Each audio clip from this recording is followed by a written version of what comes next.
వైసీపీకి మరో ఎదురు దెబ్బ తగిలింది. తాజాగా మరో ముగ్గురు ఎమ్మెల్సీలు పార్టీకి ఎమ్మెల్సీ పదవులకు రాజీనామా చేసేశారు.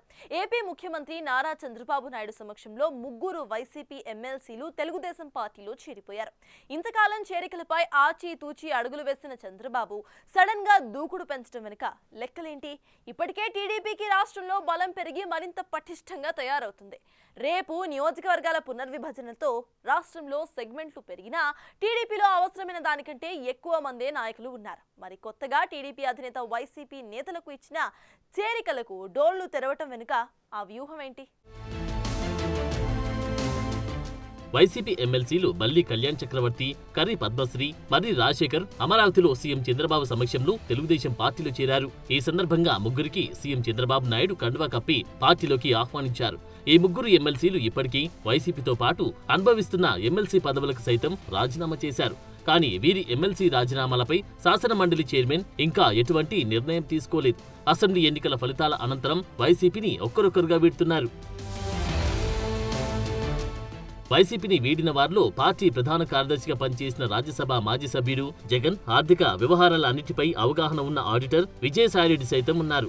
ఆయన పార్టీ పదవికే కాదు రాజ్యసభ సభ్యత్వానికి సైతం రాజీనామా చేశారు. జగన్ సమీప బంధువు మాజీ మంత్రి బాలినేని శ్రీనివాసరెడ్డి వంటి కీలక నేతలు సైతం పార్టీకి గుడ్ బై చెప్పేశారు. అలాగే వైసీపీ నుంచి రాజ్యసభకు వెళ్లిన పలువురు ఎంపీలు సైతం పార్టీతో పాటు ఆ పదవికి సైతం గుడ్ బై చెప్పేశారు. ఆ జాబితాలో తాజాగా ఈ ముగ్గురు ఎమ్మెల్సీలు చేరారు. రాజకీయాల్లో ఎప్పుడు వ్యూహాలది ముఖ్య పాత్ర ఉంటుంది. సరైన వ్యూహం రచించాలి, అది కూడా సందర్భానుసారం వాడాలి, లేకపోతే కరెక్ట్ రిజల్ట్ నివ్వదు. ఆ విషయంలో టీడీపీ ఏనాడో పండిపోయింది.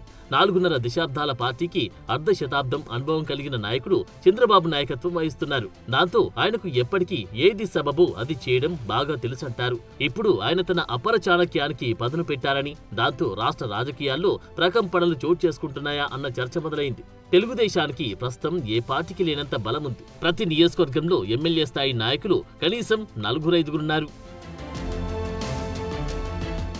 ఇక మరో 50 అసెంబ్లీ సీట్లు పెంచినా కూడా టీడీపీ తమ్ముళ్లకు సర్దడానికి సరిపోదన్న అభిప్రాయం ఉంది. అంతలా కిక్కిరిసిపోయిన పార్టీలోకి వేరే వారిని తీసుకురావడం ఎందుకని, పైగా కొత్త వారిని చేర్చుకుంటే వర్గపోరు మరింతగా పెరుగుతుందని భావిస్తూ చంద్రబాబు చేరికలకు నో చెబుతూ వచ్చారు. ఇంకోవైపు చూస్తే వైసీపీ పరిస్థితి నానాటికి తీసికట్టు అన్నట్లు తయారవుతుంది. గతంలో ఎన్నడూ లేనంతగా నాయకులు లేమితో చతికిల పడుతుంది. వైసీపీ 2024 ఎన్నికల షాక్ నుంచి ఇంకా తేరుకోలేని స్థితిలోనే ఉందంటున్నారు. ప్రతి జిల్లాలో ప్రతి నియోజకవర్గంలో అనేక మంది నాయకులు దిక్కులు చూస్తున్న పరిస్థితి. చేరడానికి పార్టీలు లేక ఫ్యాన్ నీడన గడుపుతున్న వారు సైతం ఉన్నారని అంటున్నారు. అయితే ఇప్పుడు అలాంటి వారికి ఒక బలమైన సంకేతాన్ని టీడీపీ పంపిందన్న అభిప్రాయం వ్యక్తమవుతోంది.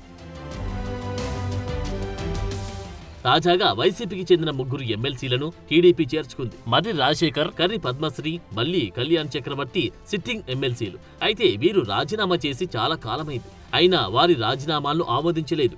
దాంతో విసిగిపోయి వారు టీడీపీ కండువ కప్పుకున్నారు. దీని మీద మర్రి రాజశేఖర్ మాట్లాడుతూ తాము వైసీపీకి తమ ఎమ్మెల్సీ పదవులకు రాజీనామా చేశామని, అయినా ఆమోదించలేదని, దాంతో మండలికి వెళ్లి అక్కడే తేల్చుకుంటామని అంటున్నారు. మమ్మల్ని డిస్క్వాలిఫై చేసినా రాజీనామా ఆమోదించినా ఓకే అని ఆయన చెప్పేశారు. మిగిలిన ఎమ్మెల్సీలు అదే విధంగా మాట్లాడుతూ బాబు పాలన సూపర్ అని, అందుకే టీడీపీలో చేరామని చెప్పారు.